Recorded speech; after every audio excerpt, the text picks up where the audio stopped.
Selamat sejahtera, nama saya Aminah. Selama lebih 30 tahun, saya telah menternak ulat sutera di sebuah kampung di Pahang. Kemahiran ini saya pelajari daripada ibu saya, dan ibu saya mempelajarinya daripada nenek saya. Kehidupan saya berkisar tentang ulat sutera. Bangun pada waktu subuh untuk memetik daun mulberry, menjaga ulat sutera pada waktu siang, dan memeriksa kokun pada waktu malam. Itulah seluruh hidup saya. Tetapi pada suatu hari, sesuatu yang tidak dapat dipercayai telah berlaku. Ulat sutera yang sihat tiba-tiba mati dalam sekelip mata. Tanpa sebarang sebab, ulat-ulat yang sehari sebelumnya masih rakus mengunyah daun mulberry, keesokan paginya ditemui tidak bergerak lagi. Bukan saya seorang sahaja yang mengalaminya. Pada tahun itu, separuh daripada penduduk kampung menghadapi nasib yang sama. Kami fikir kami hanya bernasib malang. Kami fikir takdir tidak menyebelahi kami. Tetapi kami silap. Ada satu ancaman yang kami tidak sedari, dan ada jalan untuk kami keluar daripadanya. Ini adalah kisah tentang bagaimana sebuah kampung yang hidupnya bergantung pada ulat sutera bersama-sama menghadapi masalah dan mengubah nasib mereka. Apakah sebenarnya masalah itu?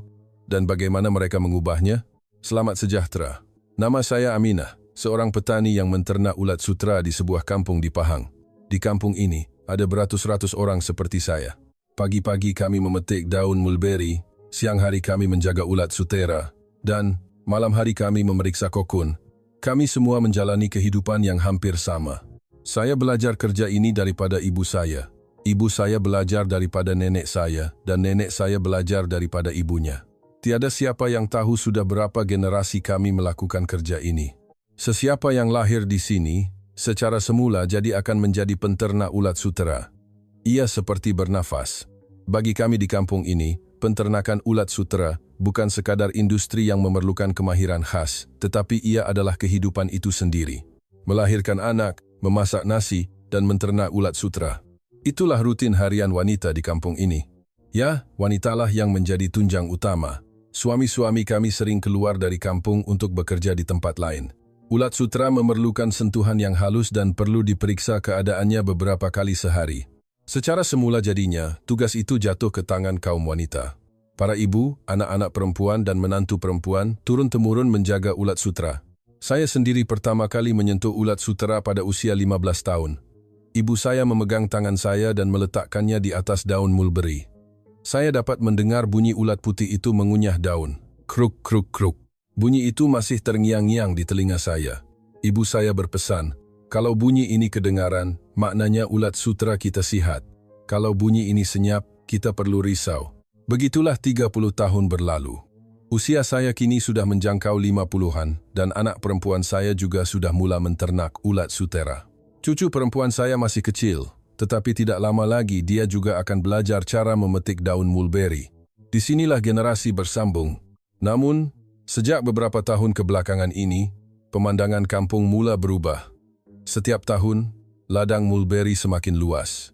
Bukan sahaja di kampung kami, malah di kampung sebelah dan kampung-kampung lain juga mula menanam pokok mulberry. Pemandangan ladang mulberry yang menghijau saujana mata memandang amat mengagumkan. Pemandangan yang tidak pernah kami lihat sebelum ini. Kami juga terdengar kabar bahawa sutera Malaysia kini diiktiraf di peringkat dunia. Pada mulanya, sukar untuk kami percaya. Sutera yang dihasilkan daripada ulat yang kami ternak dijual di pasaran dunia. Adakah kerja yang kami lakukan hanya untuk menyara hidup ini begitu hebat? Tetapi harga kokun memang meningkat, dan permintaan juga semakin tinggi. Kampung kembali ceria. Orang-orang muda mula menetap di kampung dan tidak lagi berhijrah ke bandar. Kabar angin bahawa penternakan ulat sutera boleh mendatangkan keuntungan tersebar luas. Rumah-rumah kosong mula berkurangan, dan suara ketawa kanak-kanak kembali kedengaran. Kampung yang sekian lama sunyi sepi seolah-olah hidup kembali. Saya juga menaruh harapan. Saya fikir, jika begini keadaannya, kerja ini boleh diwariskan sehingga ke generasi cucu saya. Saya percaya ulat sutera akan memberi rezeki kepada keluarga kami dan menjaga kampung kami. Namun, di sebalik pertumbuhan ini, hati saya tidak tentram. Semakin luas ladang mulberry, semakin banyak rumah yang menternak ulat sutera, semakin banyak pula kejadian aneh yang berlaku. Pada suatu hari, ulat sutera yang sihat tiba-tiba mati. Tanpa sebarang sebab, ulat-ulat yang sehari sebelumnya masih rakus mengunyah daun mulberry, keesokan paginya ditemui tidak bergerak. Badan putihnya bertukar menjadi kehitaman. Seluruh ternakan ulat sutra di rumah saya musnah dalam satu malam. Bukan saya seorang sahaja yang mengalaminya. Pada tahun itu, separuh daripada penduduk kampung kami menghadapi nasib yang sama. Kami tidak tahu puncanya. Tiada siapa yang melakukan kesalahan. Kami memberikan daun mulberry yang sama, menjaga suhu yang sama, tetapi sesetengah rumah selamat dan sesetengah rumah musnah. Orang ramai mula berbisik-bisik. Mereka kata ini nasib buruk, takdir tidak menyebelahi kami. Hanya itu penjelasan yang kami ada. Tahun berikutnya, kejadian yang sama berulang. Ada tahun yang baik, ada tahun yang teruk. Tiada corak yang jelas.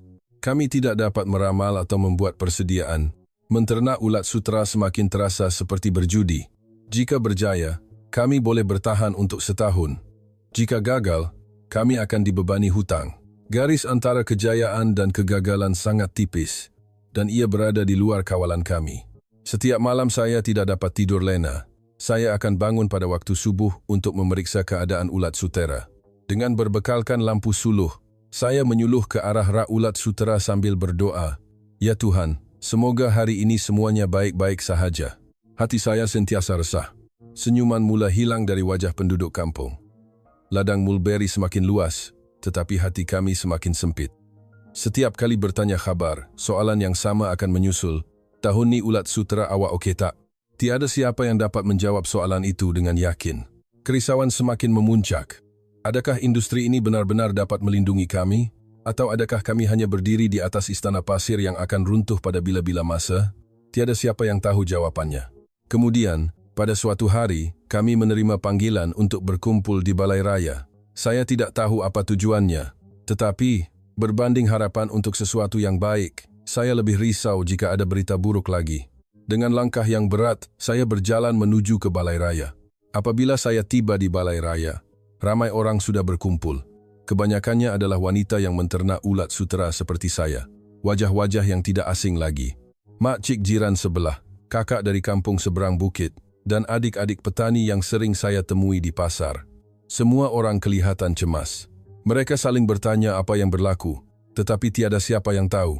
Di hadapan, kelihatan beberapa orang yang tidak kami kenali. Mereka nampak seperti orang bandar. Pakaian mereka berbeza, dan di tangan mereka ada fail dan komputer riba. Mereka memperkenalkan diri sebagai penyelidik. Mereka datang dari Institut Penyelidikan dan Kemajuan Pertanian Malaysia, MARDI. Balai Raya menjadi senyap. Seorang penyelidik melangkah ke hadapan.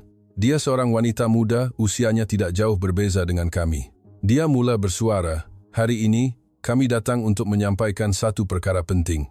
Dengan satu ayat itu, Balai Raya menjadi lebih senyap. Bunyi nafas pun boleh kedengaran.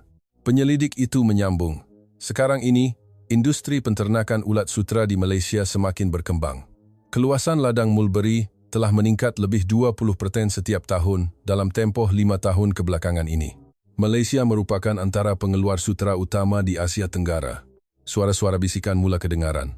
Pengeluar utama? Adakah ulat sutera yang kami ternak ini begitu hebat? Kedengaran suara-suara yang bercampur antara rasa terkejut dan bangga. Hati saya juga berdebar.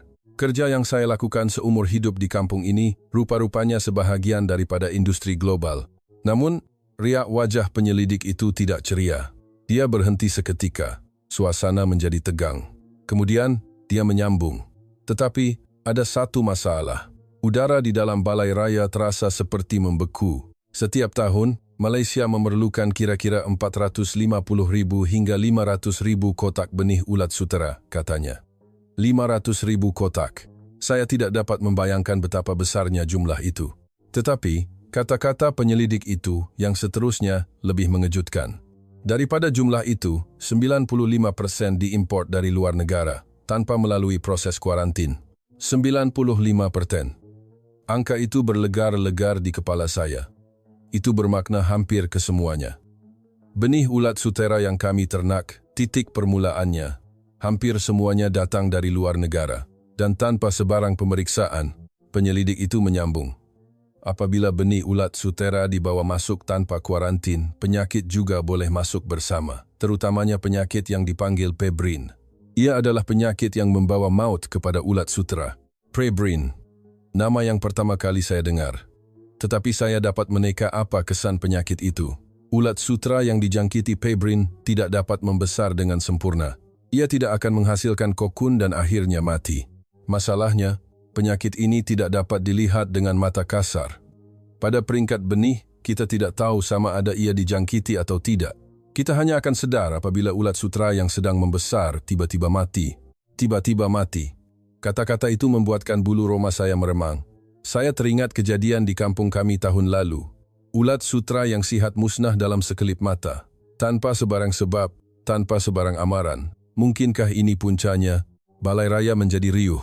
Di sana-sini, cerita yang sama mula kedengaran. Saya pun kena macam tu. Kampung kami pun sama tahun lepas. 2 tahun lepas pun ada rumah yang kena. Kejadian-kejadian yang selama ini kami anggap sebagai nasib buruk, satu persatu mula berkait. Penyelidik itu mengangguk. Ya, sebahagian besar kerugian yang tuan-tuan dan puan-puan alami mungkin berkaitan dengan penyakit ini. Benih ulat sutra yang dibawa masuk tanpa kuarantin telah dijangkiti penyakit. Sekali ia masuk, ia boleh merebak ke seluruh kampung. Tangan saya mula menggeletar. Jadi, ini bukan salah kami, bukan sebab kami tidak menjaga dengan baik. Masalahnya sudah ada sejak dari awal lagi, sejak kami menerima benih ulat sutra itu. Ia di luar kawalan kami. Rasa marah mula timbul. Kenapa tiada siapa yang memberitahu kami? Kenapa kami tidak tahu? Selama bertahun-tahun kami hidup dalam ketakutan, menyalahkan nasib, saling mencurigai, rupa-rupanya semuanya disebabkan oleh masalah struktur ini. Makcik di sebelah saya mula menangis. Tahun lepas, semua ulat sutra saya mati, saya terpaksa berhutang. Suami saya salahkan saya. Dia kata saya tak pandai jaga. Saya pun percaya cakap dia. Setiap malam saya menangis. Di seluruh balai raya, cerita-cerita yang sama kedengaran. Ada yang terpaksa menjual ladang mulberi kerana hutang. Ada yang terpaksa menghantar anak perempuan mereka bekerja di bandar. Kerana mereka fikir penternakan ulat sutra tidak lagi boleh diharap. Semua keputusan itu dibuat kerana sesuatu yang bukan salah kami. Penyelidik itu berhenti seketika. Dia juga mendengar cerita kami. Wajahnya kelihatan berat. Selepas beberapa ketika, dia bersuara lagi. Sebab itulah kami datang. Balai raya kembali senyap. Jika kita tidak mengubah struktur ini, industri penternakan ulat sutra Malaysia boleh runtuh pada bila-bila masa. Status sebagai pengeluar utama, sumber pendapatan tuan-tuan dan puan-puan, semuanya seperti dibina di atas pasir. Struktur yang bergantung 95% kepada sumber luar tanpa kuarantin ini perlu diubah. Macam mana? Seseorang bertanya. Soalan yang bermain di fikiran semua orang. Penyelidik itu menjawab, kita perlu menghasilkan benih ulat sutra kita sendiri di tanah air kita. Kita perlu membangunkan bakat tempatan, mewujudkan sistem pengeluaran, dan membekalkan benih ulat sutra yang sihat dan telah melalui proses kuarantin kepada para petani. Hanya dengan cara itu, kita boleh bebas daripada ketakutan ini. Benih kita sendiri, dari tanah air kita. Kata-kata itu menusuk ke dalam hati saya. Jika itu boleh dilakukan, jika ia benar-benar boleh dilakukan, mungkin kami tidak perlu lagi bergantung pada nasib. Tetapi saya tahu ia bukan kerja yang mudah. Jika mudah, kenapa tidak dilakukan dari dulu lagi? Pasti ada sebab yang sukar. Sama ada teknologi, wang, atau masa. Penyelidik itu berkata, ia tidak mudah, tetapi ia tidak mustahil. Kami datang untuk mencari jalan penyelesaian bersama-sama. Kami perlukan kerjasama daripada tuan-tuan dan puan-puan. Kerjasama, apa yang boleh kami lakukan? Kami yang seumur hidup hanya tahu menternak ulat sutra. Penyelidikan dan pembangunan bukan bidang kami. Tetapi, pandangan mata penyelidik itu serius. Tanpa anda semua, tiada apa yang boleh kami lakukan. Sama ada apa yang kami hasilkan di makmal berkesan di lapangan, sama ada ia boleh diuruskan dalam persekitaran tempatan, hanya anda semua yang tahu. Kita perlu bekerja sama. Bersama. Perkataan itu terasa asing. Selama ini, kami sentiasa bersendirian. Jika ada masalah, kami tanggung sendiri. Jika gagal, kami hadapi sendiri. Tiada siapa yang pernah membantu. Tetapi sekarang, mereka mengajak kami bekerja sama. Bolehkah kami percaya? Adakah kami akan kecewa lagi? Ketika melangkah keluar dari balai raya, saya memandang ke langit. Matahari sudah hampir terbenam. Cahaya senja kemerahan mula mewarnai kaki langit. Saya tidak tahu apa yang akan berlaku esok. Tetapi hari ini, sekurang-kurangnya saya tahu satu perkara. Ketakutan kami ada namanya. Dan mungkin ada jalan untuk keluar daripadanya. Perasaan saya masih bercampur baur antara percaya dan ragu. Benarkah ia boleh dilakukan? Benarkah keadaan boleh berubah? Jawabannya masih belum saya ketahui. Beberapa hari kemudian, kami menerima panggilan untuk berkumpul di Balai Raya sekali lagi. Kali ini, langkah saya terasa sedikit berbeza. Tidak seberat seperti sebelum ini, perasaan cemas dan harapan bercampur aduk. Orang lain juga nampaknya begitu. Wajah-wajah yang saya temui dalam perjalanan ke Balai Raya menunjukkan riak yang sama. Apabila saya masuk ke Balai Raya, saya dapati orang yang datang lebih ramai daripada sebelumnya. Kabar angin nampaknya sudah tersebar. Ada yang datang dari kampung sebelah, dan ada juga yang datang dari tempat yang lebih jauh. Semua orang mahu mendengar cerita yang sama. Cerita tentang 95% benih ulat sutera diimport tanpa kuarantin, dan cerita tentang kemungkinan untuk mengubahnya. Para penyelidik sudah berada di hadapan. Penyelidik wanita muda yang datang sebelum ini juga ada di sana, kali ini bersama beberapa orang lagi. Mereka diperkenalkan sebagai pasukan penyelidik dari sebuah universiti tempatan, Universiti Putra Malaysia, UPM. Kami bertukar-tukar salam melalui juru bahasa. Wajah mereka tidak kami kenali, tetapi mereka tidak kelihatan menakutkan. Penyelidik dari Mardi memulakan bicara. Hari ini, kita akan bercakap dengan lebih terperinci. Sebelum ini, kami telah menerangkan masalahnya. Kali ini, kami ingin membincangkan penyelesaian yang mungkin. Penyelesaian. Perkataan itu menarik perhatian saya. Orang ramai mula berbisik-bisik. Betulkah ada caranya? Seseorang bertanya. Penyelidik itu mengangguk. Ada caranya, cuma ia tidak mudah. Dan kami perlukan penyertaan daripada tuan-tuan dan puan-puan. Dia mula menerangkan.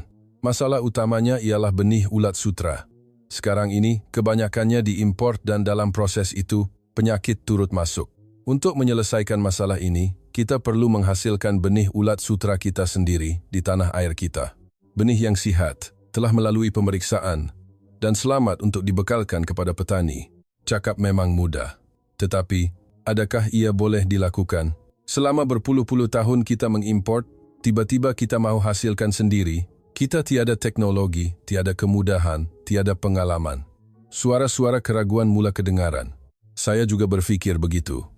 Saya mahu menaruh harapan, tetapi secara realistik, adakah ia mungkin? Adakah para penyelidik ini akan datang, bercakap manis, dan kemudian pergi meninggalkan kami? Dulu pun pernah jadi begini. Ada orang dari agensi datang, berjanji macam-macam, tetapi tiada apa yang berubah. Penyelidik itu memerhatikan reaksi kami. Dia berkata, saya faham keraguan Anda semua. Itu reaksi yang normal. Sebab itu, hari ini kami mahu tunjukkan sesuatu yang konkret. Dia mengangguk kepada pasukan penyelidik dari UPM di sebelahnya. Seorang penyelidik dari UPM melangkah ke hadapan. Melalui juru bahasa, dia berkata, kami telah bekerja sama dengan Mardi selama beberapa tahun. Kami telah menjalankan penyelidikan bersama dalam pembangunan pakan ulat sutera dan teknologi penternakan.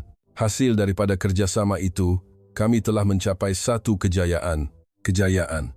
Semua mata tertumpu padanya.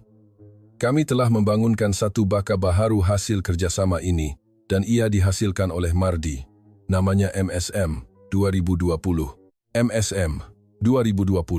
Nama yang pertama kali saya dengar. Gabungan huruf dan angka yang terasa asing. Tetapi itu tidak penting. Yang penting, apa yang baka itu boleh lakukan.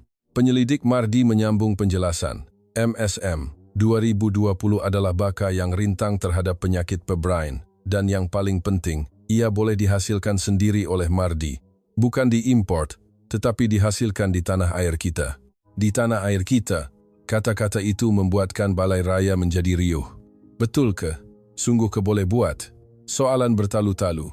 Penyelidik itu mengangkat tangan untuk menenangkan orang ramai. Boleh. Tetapi ia belum pernah diedarkan secara besar-besaran. Mardi sudah menghasilkannya.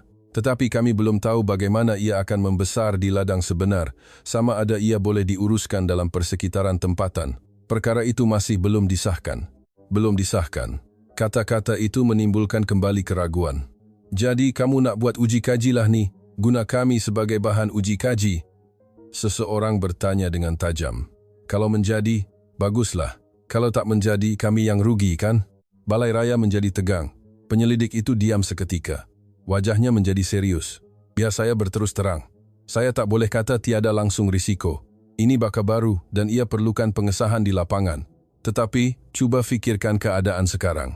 Keadaan di mana kita mengimport 95% benih tanpa kuarantin, itu lebih berisiko.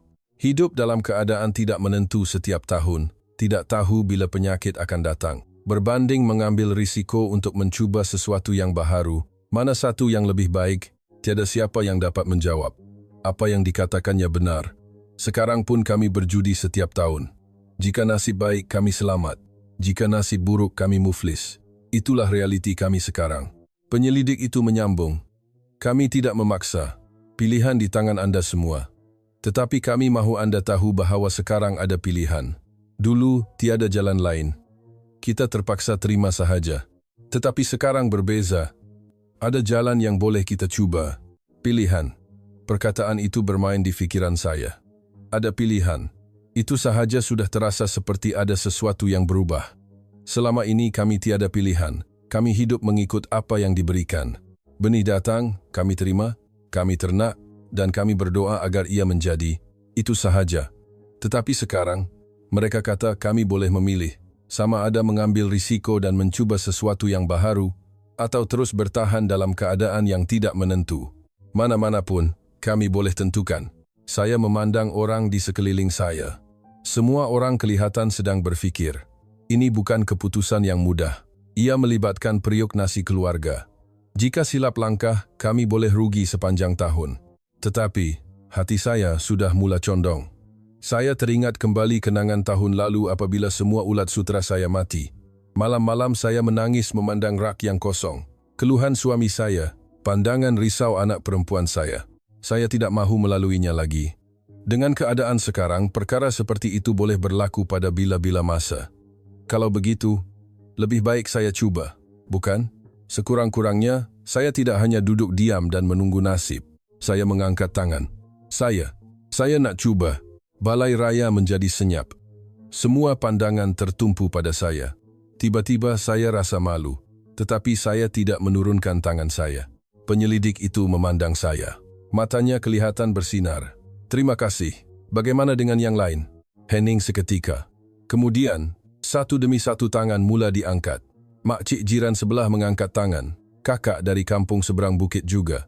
Petani muda yang saya sering jumpa di pasar juga mengangkat tangan. Mula-mula hanya beberapa orang. Tetapi lama-kelamaan semakin ramai. Lebih separuh daripada orang di dalam balai raya mengangkat tangan. Senyuman terukir di wajah penyelidik itu. Terima kasih. Terima kasih banyak-banyak. Keberanian Anda semua adalah permulaan kepada perubahan ini. Dia menundukkan kepalanya sebagai tanda hormat. Saya memandang tangan saya yang telah diturunkan. Dengan tangan inilah saya telah menternak ulat sutra seumur hidup saya. Dengan tangan ini saya memetik daun mulberry, memilih kokun, dan menarik benang. Dan sekarang, dengan tangan ini, saya telah membuat pilihan yang baharu. Saya tidak tahu apa hasilnya nanti. Tetapi sekurang-kurangnya saya tidak hanya berdiam diri, perubahan itu bermula begitu. Ternakan percubaan pun bermula. Pada hari benih ulat sutra MSM 2020 tiba dari Mardi, saya menyambut kota itu dengan tangan yang terketar-ketar. Di dalamnya penuh dengan butiran-butiran kecil. Bolehkah benda-benda kecil ini benar-benar mengubah nasib kami? Dengan perasaan bercampur antara harapan dan kerisauan, saya memulakan ternakan. Beberapa hari pertama penuh dengan debaran. Saya bangun pada waktu subuh untuk memeriksa ulat sutra, menjenguknya beberapa kali pada waktu siang, dan memeriksanya sekali lagi sebelum tidur pada waktu malam. Saya takut jika ada tanda-tanda yang aneh, jika ada ulat sutera yang tiba-tiba mati. Saya takut mimpi ngeri yang pernah saya alami akan berulang. Pada hari ketiga, sesuatu yang aneh berlaku. Beberapa ekor ulat sutra tidak bergerak. Ia hanya diam di atas daun mulberry dan tidak makan. Jantung saya berdegup kencang. Adakah ia sudah bermula? Adakah ia akan mati lagi? Tangan saya menggeletar. Saya segera menghubungi penyelidik. Penyelidik itu bergegas datang. Dia memeriksa ulat-ulat sutra itu. Saya hanya memerhati di sebelahnya dengan penuh debaran. Tolonglah. Jangan jadi apa-apa. Tolonglah. Semoga semuanya baik-baik sahaja. Penyelidik itu mengangkat mukanya. Jangan risau, Puan Aminah. Ini adalah peringkat dorman sebelum bersalin kulit. Ia normal. Dorman sebelum bersalin kulit. Mendengar kata-kata itu, barulah saya dapat bernafas lega. Ulat sutra akan bersalin kulit beberapa kali semasa membesar. Sebelum itu, Ada masanya ia tidak makan dan hanya diam. Saya tahu perkara itu, tetapi kerana terlalu cemas, saya terlupa. Penyelidik itu memandang saya dan berkata, "Saya faham Puan cemas, tapi jangan terlalu tergesa-gesa. Ulat sutra juga perlukan masa. Kita juga." Kata-katanya melegakan hati saya. Beberapa hari kemudian, ulat-ulat sutra itu selesai bersalin kulit buat kali pertama. Badan putihnya kelihatan lebih besar. Itu tandanya ia membesar dengan sihat. Saya menarik nafas lega dengan berhati-hati. Walaupun belum tamat, rintangan pertama nampaknya sudah berjaya diatasi. Tetapi, ujian sebenar datang selepas itu. Apabila ulat sutra semakin besar, selera makannya juga bertambah. Kekerapan memberi makan daun mulberry semakin meningkat, dan ruang ternakan menjadi semakin sempit. Dengan cara lama, kami tidak akan mampu menampungnya. Penyelidik itu datang lagi. Kali ini, saya mau bincangkan tentang persekitaran ternakan. Dia menerangkan, ada satu kaedah yang diilhamkan daripada kemudahan penternakan ulat sutra di beberapa negara maju. Dengan menggunakan rak ternakan bertingkat, kita boleh menternak lebih banyak ulat sutera dalam ruang yang sama. Jika kita gabungkan dengan sistem kawalan persekitaran, kita boleh mengekalkan suhu dan kelembapan yang stabil. Rak bertingkat. Saya pernah dengar, tetapi tidak pernah guna. Kami turun-temurun menternak ulat sutera di atas lantai. Kaedah baharu ini terasa asing. Penyelidik itu berkata, cuma ia perlu diubah sesuai mengikut iklim dan keadaan kerja di sini. Persekitaran di Malaysia berbeza. Jadi, pendapat Anda semua sangat penting. Pendapat kami? Ya. Apa yang direka di makmal, hanya Anda semua yang tahu, sama ada ia berkesan di lapangan atau tidak. Jika ada apa-apa yang tidak selesa, sila beritahu kami. Kita perlu ubah suai bersama-sama. Ubah suai bersama. Kata-kata itu kedengaran baharu. Selalunya, kami hanya mengikut arahan dari atas. Jarang sekali ada yang bertanya pendapat kami. Kami memasang rak bertingkat sebagai percubaan. Pada mulanya, ia terasa janggal. Menjaga ulat sutra pada ketinggian yang tidak biasa membuatkan pinggang saya sakit. Aliran kerja juga berubah, dan saya sering tersilap langkah. Saya berterus terang dengan penyelidik itu. Rak ini terlalu tinggi. Dengan ketinggian saya, sukar untuk saya periksa bahagian atas. Penyelidik itu mengangguk. Baiklah, kami akan ubah sesuai ketinggiannya. Ada lagi masalah lain? Makcik jiran sebelah berkata, jarak antara rak terlalu sempit, susah nak letak daun mulberry. Itu juga akan kami ambil kira. Begitulah kami bertukar-tukar pendapat. Para penyelidik mencatat setiap kata-kata kami dengan teliti. Beberapa hari kemudian, rak yang telah diubah sesuai tiba. Ketinggiannya lebih rendah dan jaraknya lebih luas. Ternyata lebih selesa untuk bekerja. Teknologi bukan sesuatu yang hanya dibawa masuk. Ia adalah satu proses penyesuaian bersama. Idea yang dibawa oleh para penyelidik, kami uji di lapangan. Jika ada masalah, kami suarakan dan mereka ubah sesuai semula. Begitulah sedikit demi sedikit, kami mencipta kaedah yang sesuai dengan persekitaran kami. Ulat-ulat sutra terus membesar. Selepas bersalin kulit kali kedua dan ketiga, ia menjadi besar. Bunyi kruk-kruk-kruk ulat sutra mengunyah daun mulberry bergema di seluruh ruang ternakan. Saya tidak sangka bunyi itu begitu melegakan, kerana ia adalah bukti ia membesar dengan sihat. Tetapi kami tidak boleh leka. Peringkat yang paling penting ialah peringkat akhir, saat ulat sutra mula membuat kokun. Ia perlu sampai ke tahap itu dengan selamat. Dan yang paling penting, penyakit pebrine tidak boleh muncul. Hari pemeriksaan tiba. Para penyelidik datang dan mengambil sampel. Ia adalah untuk ujian pengesahan jangkitan pebrine. Keputusannya akan mengambil masa beberapa hari. Beberapa hari itu terasa seperti setahun. Setiap malam saya tidak dapat tidur lena. Kalau ada jangkitan, macam mana? Segala usaha selama ini akan sia-sia. Adakah kita akan kembali ke keadaan lama? Pelbagai fikiran bermain di kepala saya. Pada hari keputusan diumumkan, penyelidik itu membuat pengumuman di Balai Raya. Balai Raya penuh sesak. Semua orang menahan nafas, menanti kata-kata penyelidik itu. Penyelidik itu mengangkat sekeping kertas. Kadar jangkitan pebrine, 0%. 0%. Saat angka itu masuk ke telinga saya, Balai Raya gamat dengan sorakan. Orang ramai berpelukan. Ada yang menangis teresak-esak. Saya juga menangis, air mata kegembiraan. Penyelidik itu menyambung, dan hasil pengeluaran juga meningkat berbanding bakas sedia ada. Ini membuktikan bahawa MSM, 2020 boleh membesar dengan baik dalam persekitaran di sini. Hasil meningkat. Itu bermakna dengan usaha yang sama, kami boleh dapat hasil yang lebih banyak, tiada penyakit, dan hasil pun bertambah. Terasa seperti mimpi. Saya memandang tangan saya. Dengan tangan ini, saya telah berjaya menternak baka baharu. Pada mulanya gemetar dan takut, tetapi saya berjaya melakukannya. Ia mungkin kerana saya tidak bersendirian. Ada para penyelidik, ada penduduk kampung, dan ada proses penyesuaian bersama. Ketika saya melangkah keluar dari balai raya, penyelidik itu memanggil saya. Puan Aminah, terima kasih atas usaha Puan. Kerana Puan, kami dapat data yang sangat penting. Saya menggelengkan kepala. Kami yang patut berterima kasih. Sekarang, barulah kami rasa sedikit lega untuk menternak ulat sutera. Penyelidik itu tersenyum. Ini baru permulaan. Masih banyak kerja yang perlu dilakukan. Apa yang dikatakannya benar. Ujian ini berjaya, tetapi ini barulah permulaan yang sebenar. Kami perlu menjadikan kejayaan sekali ini sebagai satu perubahan yang mampan. Saya tidak tahu sejauh mana lagi perjalanan ini, tetapi sekurang-kurangnya langkah pertama telah diambil. Kadar jangkitan Pebrin, 0%. Angka itu terus berlegar-legar di kepala saya. Berita kejayaan ternakan percubaan itu tersebar luas dan suasana kampung mula berubah. Dahulu, setiap kali bercakap tentang penternakan ulat sutera, orang akan mengeluh. Sekarang, mata mereka bersinar-sinar. Berita tentang kadar jangkitan Pebrin 0% menjadi satu harapan. Semakin ramai orang yang mahu mencubanya. Tetapi, penyelidik itu berhati-hati. Jangan terburu-buru. Bukan hanya dengan menukar ulat sutera sahaja masalah akan selesai. Kita perlu lihat keseluruhan persekitaran. Keseluruhan persekitaran? Apa maksudnya? Saya bertanya. Ulat sutera dah membesar dengan baik, jadi kita ternak lebih banyak. Bukan? Fikiran saya mudah. Penyelidik itu menggelengkan kepala. Ulat sutera makan daun mulberry. Kalau nak ternak lebih banyak ulat sutera, kita perlukan lebih banyak daun mulberry. Ladang mulberry yang ada sekarang tidak mencukupi. Dan bukan sebarang pokok mulberry boleh digunakan. Pokok mulberry juga, ya. Walaupun baka ulat sutera bagus, kalau kualiti daun mulberry tidak baik, ia tidak akan menjadi. Ulat sutera yang baik perlukan makanan yang baik.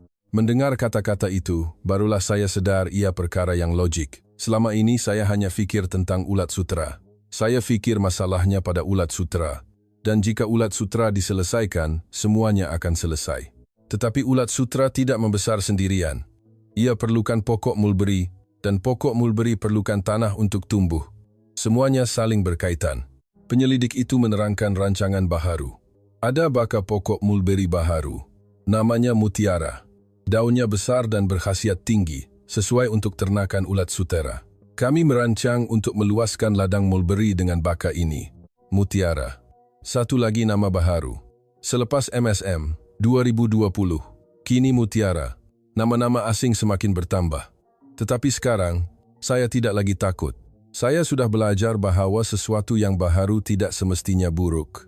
Projek tapak semayan pokok mulberry dimulakan. Di satu sudut kampung, satu kawasan untuk menanam anak benih diwujudkan. Anak-anak pokok mulberry kecil ditanam berbaris-baris. Ia kelihatan masih lemah, tetapi jika ia membesar dengan baik, ia akan menjadi ladang mulberry yang luas. Saya juga turut serta menanam anak benih, menggali tanah, meletakkan anak benih, dan menyiram air. Kerja yang mudah, tetapi entah kenapa hati saya berdebar. Pokok kecil ini akan membesar, mengeluarkan daun. Daun itu akan dimakan oleh ulat sutera, menjadi kokun, dan akhirnya menjadi sutera. Saya rasa seperti saya sedang menanam titik permulaan segala-galanya. Tetapi, perjalanannya tidak selalunya lancar. Apabila musim tengkujuh tiba, masalah timbul. Hujan turun terlalu lebat. Air bertakung dan tidak surut. Anak-anak benih yang baru ditanam ditenggelami air. Ada risiko akarnya akan reput. Orang ramai mula risau. Macam ni, boleh mati semua ni. Menyesal pula kita mulakan. Suara-suara negatif mula kedengaran. Saya juga cemas. Baru sahaja ada harapan. Takkan ia akan musnah begitu sahaja? Penyelidik itu mengadakan mesyuarat tergempar. Kita perlu buat saliran. Kita perlu buat jalan untuk air keluar. Kita tiada masa. Penduduk kampung berkumpul. Walaupun hujan, kami keluar membawa cangkul. Kami mereda lumpur dan menggali parit saliran. Baju basah kuyup, kasut rosak, tetapi tiada siapa yang merungut. Kerana kami perlu selamatkan anak-anak benih itu. Kami bekerja selama 2 hari 2 malam. Apabila saliran itu siap, air yang bertakung mula surut. Anak-anak benih itu dapat melihat cahaya matahari semula. Semua orang keletihan, tetapi senyuman lega terukir di wajah kami. Penyelidik itu berkata, daripada kejadian ini, kita belajar sesuatu yang penting. Kita perlukan persediaan yang sesuai dengan persekitaran tempatan. Selepas ini, dalam reka bentuk tapak semayan, kita akan masukkan sistem saliran. Pengalaman kami akan digunakan untuk masa depan. Kata-kata itu membuatkan saya rasa bangga. Kami bukan hanya mengikut arahan. Apa yang kami lalui menjadi data, dan data itu digunakan untuk mencipta kaedah yang lebih baik. Selepas musim tengkujuh, anak-anak benih itu membesar dengan subur. Ada yang rosak, tetapi kebanyakannya selamat. Musim panas berlalu, musim luruh tiba, dan anak-anak benih itu sudah mula kelihatan seperti pokok mulberry. Projek peluasan ladang mulberry dimulakan secara besar-besaran. Anak-anak benih diagihkan dan ditanam di ladang masing-masing. Saya juga menanam di ladang kami. Di sebelah ladang mulberry lama, kini ada ladang mulberry baharu. Warna hijau yang semakin meluas kelihatan di depan mata. Ruang ternakan juga dibaik pulih. Rak bertingkat yang telah diubah suai semasa percubaan diedarkan kepada lebih banyak rumah. Ketinggian dan jaraknya disesuaikan mengikut pendapat yang kami berikan. Sistem kawalan persekitaran juga dipasang. Alat untuk memeriksa suhu dan kelembapan dipasang. Pada mulanya, saya tidak tahu cara membaca alat itu. Angka dan graf kelihatan sukar. Seumur hidup saya hanya menggunakan tangan dan mata untuk memeriksa ulat sutra. Tiba-tiba kena lihat mesin. Penyelidik itu menerangkan satu persatu. Angka ini suhu. Kalau dalam lingkungan ini ia baik. Terlalu tinggi atau rendah, ulat sutera akan stres. Pada mulanya saya selalu lupa. Jadi, penyelidik itu membuat tanda yang mudah untuk difahami. Jika dalam lingkungan hijau, ia baik. Jika ke arah merah, tindakan perlu diambil. Barulah saya faham. Perlahan-lahan, saya mula menyesuaikan diri. Belajar perkara baharu bukan mudah. Lebih-lebih lagi apabila usia semakin meningkat. Tetapi saya tidak berputus asa. Anak perempuan saya membantu di sebelah. Orang muda cepat belajar tentang mesin. Saya belajar daripada anak perempuan saya. Dan anak perempuan saya belajar daripada saya tentang selok-belok menjaga ulat sutra. Generasi bekerja bersama. Dahulu, saya hanya mengajar. Sekarang, kami saling mengajar dan belajar. Ia sesuatu yang baharu, dan saya suka. Menjelang akhir musim luruh, perubahan mula kelihatan. Ladang mulberry semakin luas, ruang ternakan dibaik pulih, dan kaedah pengurusan menjadi lebih sistematik. Seluruh kampung sedikit demi sedikit berubah. Penyelidik itu meninjau kampung dan berkata, persekitaran perlu berubah dahulu, barulah ulat sutra akan membesar dengan baik. Anda semualah yang sedang mencipta persekitaran itu. Kami yang mencipta. Kata-kata itu terasa benar. Bukan ada orang datang dan mengubahnya sekelip mata. Kamilah yang menanam anak benih, menggali saliran, mengubah suai rak, dan belajar membaca mesin. Semuanya melalui tangan kami. Perubahan itu bermula dari persekitaran, sebelum ulat sutera. Dan yang mengubah persekitaran itu ialah kami sendiri. Apabila perubahan berterusan, saya mula menyedari sesuatu yang aneh. Dahulu, semasa menternak ulat sutra, saya sentiasa cemas. Jika menjadi, nasib baik. Jika tidak, nasib buruk. Saya tidak tahu kenapa ia menjadi atau kenapa ia tidak menjadi. Saya hanya menerima hasilnya. Tetapi sekarang berbeza. Saya tahu kenapa ulat sutra membesar dengan baik pada suhu ini. Saya juga tahu kenapa kelembapan yang terlalu tinggi tidak baik. Bila waktu yang sesuai untuk memberi makan daun mulberry, bagaimana untuk menjaga sebelum dan selepas bersalin kulit, semuanya ada sebabnya. Mengetahui sebabnya, saya tidak sangka ia membawa perbezaan yang begitu besar. Dahulu, jika ada masalah, saya tidak tahu apa nak buat. Saya hanya risau. Tetapi sekarang, jika ada masalah, saya boleh cari puncanya. Adakah suhu terlalu tinggi? Adakah kelembapan puncanya? Adakah keadaan daun mulberry tidak baik? Saya boleh periksa satu persatu. Latihan memainkan peranan yang besar. Para penyelidik kerap datang ke kampung. Latihan diadakan di balai raya. Pada mulanya, saya risau ia akan menjadi ceramah yang sukar, tetapi tidak. Mereka menerangkan dengan bahasa yang mudah kami fahami. Penyelidik itu melukis sambil berkata, ada 4 perkara penting dalam tumbesaran ulat sutra. suhu, kelembapan, pengudaraan, dan makanan. Keseimbangan 4 perkara ini perlu ada untuk ia membesar dengan sihat. 4 perkara. Nampak mudah, tetapi di dalamnya terkandung banyak maklumat. Berapa suhu yang baik? Bagaimana ia berbeza mengikut musim? Bagaimana untuk mengawal kelembapan? Bagaimana jika hari hujan? Bila untuk membuat pengudaraan? Kenapa tidak boleh terlalu kerap? Berapa kerap untuk memberi makan? Bagaimana untuk membezakan daun mulberry yang segar? Soalan bertalu-talu. Perkara-perkara yang selama ini kami ingin tahu tetapi tiada tempat untuk bertanya. Penyelidik itu menjawab satu persatu. Jika ada yang dia tidak tahu, dia akan berterus terang dan berjanji akan mencari jawabannya nanti. Sikap itu bagus. Dia tidak berpura-pura tahu semua. Sikapnya yang mau belajar bersama-sama membuatkan kami lebih percaya. Apabila saya melihat orang ramai di dewan latihan, saya ternampak satu pemandangan yang menarik. Kebanyakannya adalah wanita seperti saya. Makcik, kakak, adik. Ada yang datang dengan kain tuala di kepala, ada yang menggendong anak, ada juga nenek yang bertongkat. Lelaki boleh dibilang dengan jari.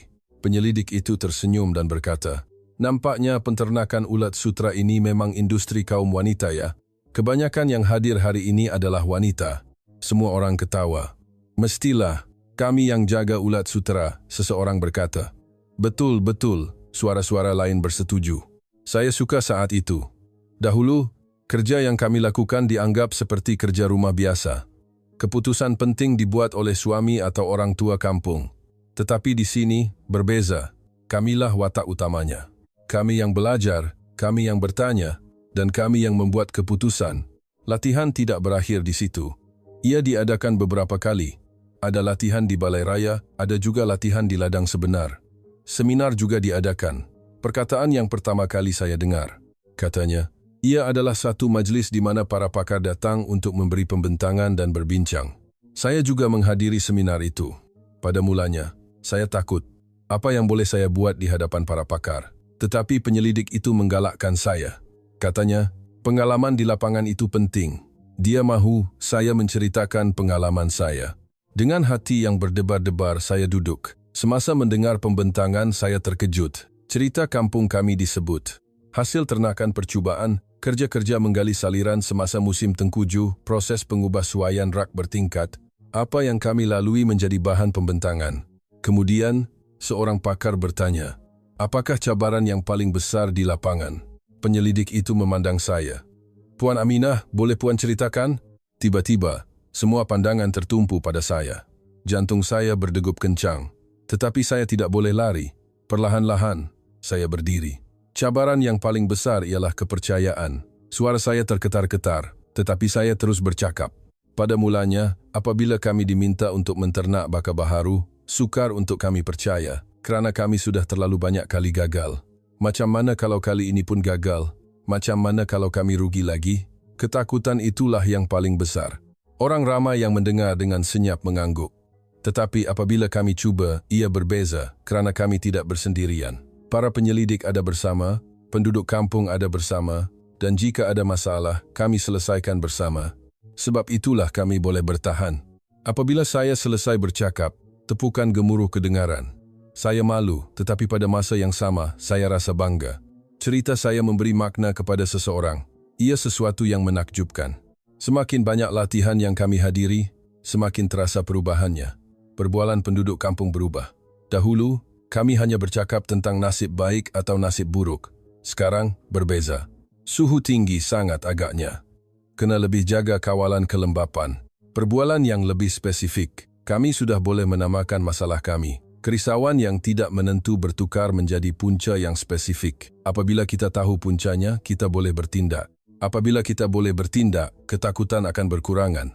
Saya teringat diri saya yang dahulu. Malam-malam tidak boleh tidur kerana risaukan ulat sutra. Jika ulat sutra mati, saya salahkan diri sendiri. Tidak tahu apa-apa, hanya bergantung pada nasib. Keadaan dahulu dan sekarang sangat berbeza. Sekarang saya tahu, jika ulat sutra mati, saya akan cari puncanya. Kadang-kadang salah saya, kadang-kadang bukan.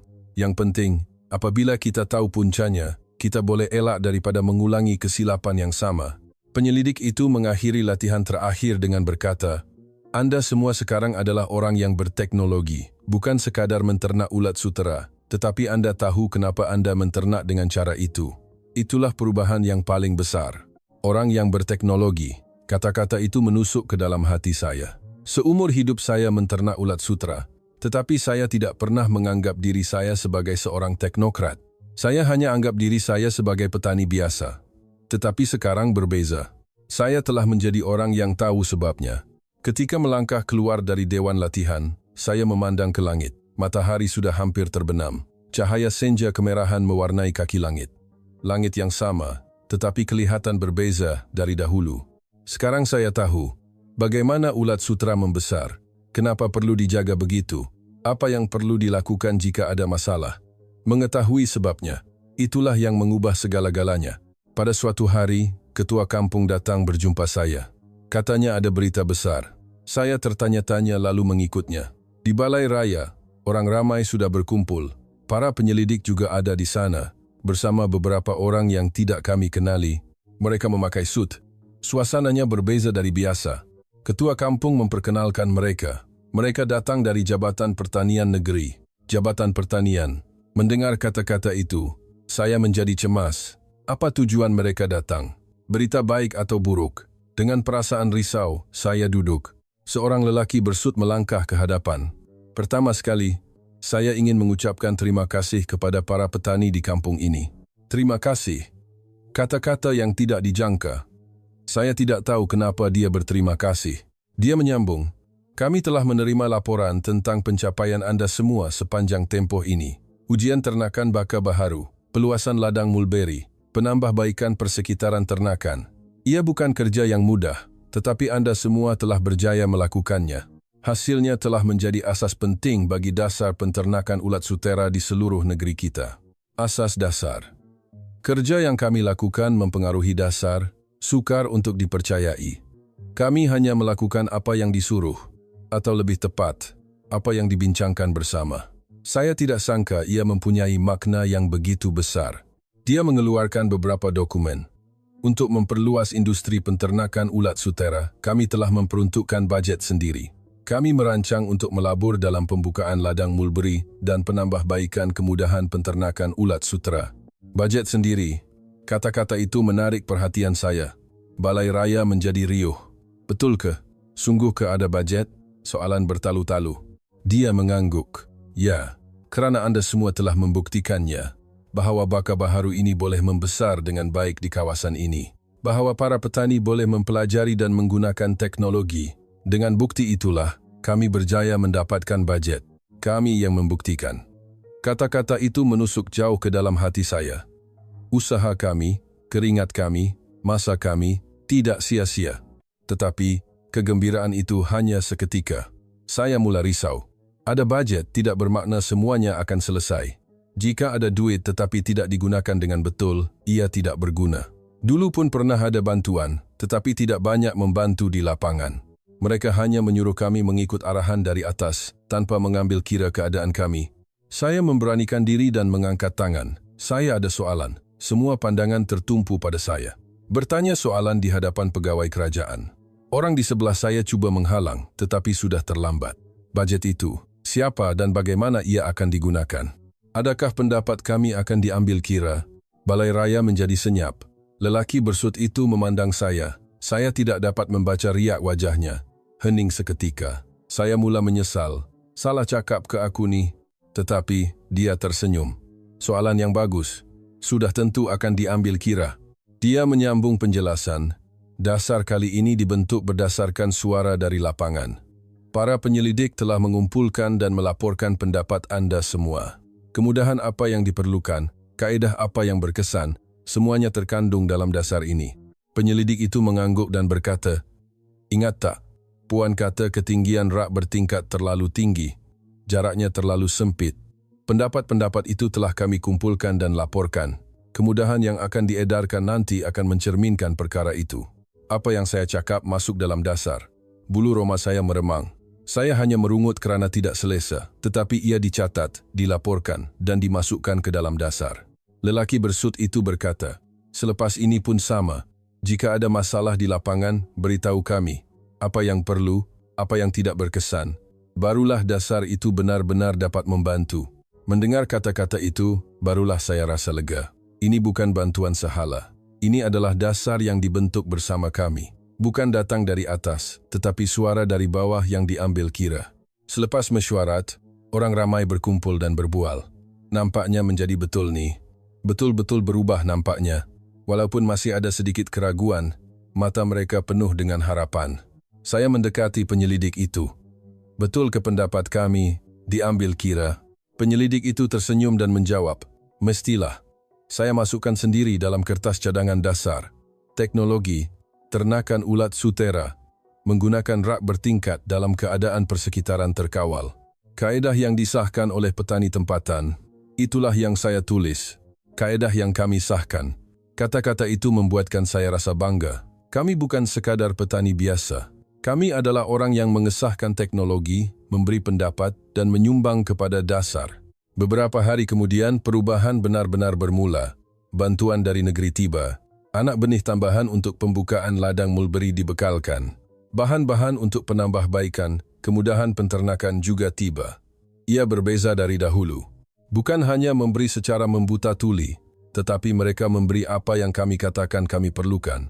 Penduduk kampung bekerja bersama-sama. Meluaskan ladang mulberi, membaik pulih kemudahan. Petani-petani baharu juga turut serta. Orang-orang yang dahulunya teragak-agak untuk menternak ulat sutera, kini mahu memulakannya, kerana mereka telah melihat contoh kejayaan, kerana mereka tahu ia boleh dilakukan.